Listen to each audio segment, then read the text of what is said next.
Hi friends, welcome back to సనాతన భక్తి channel.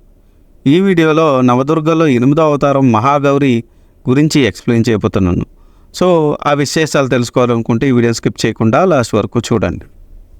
నవదుర్గల్లో 8వ అవతారం మహాగౌరి శివుని అర్ధాంగి అవ్వడం కోసం పార్వతీదేవి ఎంతో కఠిన తపస్సు చేసిందో మనందరికీ తెలిసిందే. అమ్మ అడవుల్లో ఉండి ఆకులు అలములు తింటూ ఎండా వాన చలిని లెక్క చేయక తీవ్రమైన తపస్సు చేసింది. ఈ కఠోర నియమాల వల్ల అమ్మ శరీర ఛాయ నల్లగా మారింది. శివపార్వతుల కళ్యాణం అనంతరం ఒకసారి శివుడు సరదాగా అమ్మవారిని కాళీ అని పిలిచారు. కాళీ అనగా నల్లని వర్ణం కలిగినది అని అర్థం.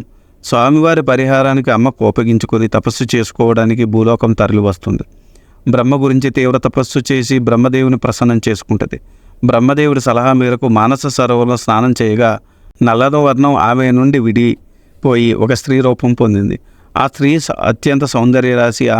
ఆమె శక్తికి అనుబంధం మరియు పార్వతీదేవి నుండి ఉద్భవించిన కౌశికీదేవి, ఈమెను జ్వాలాదేవి అని కూడా పిలుస్తారు.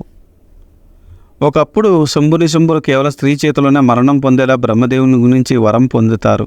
కౌశికీదేవి శంభును వధిస్తుంది. అమ్మవారు బంగారు ఛాయతో భయంకరమైన అగ్నిలా వెలిగిపోతూ ఉండేది. గౌరీ అనగా తెలుపు, అందుకనే అమ్మవారిని మహాగౌరి అని పిలుస్తారు.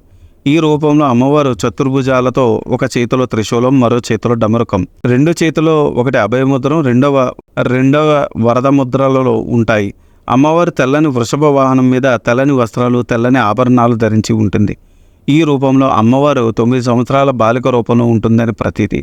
అందుకని చాలా ప్రాంతాల్లో అమ్మవారికి ప్రతిరూపంగా పెళ్లి కాని కన్యలకు కన్య పూజ చేస్తూ ఉంటారు. సో ఇది ఈనాటి వీడియో.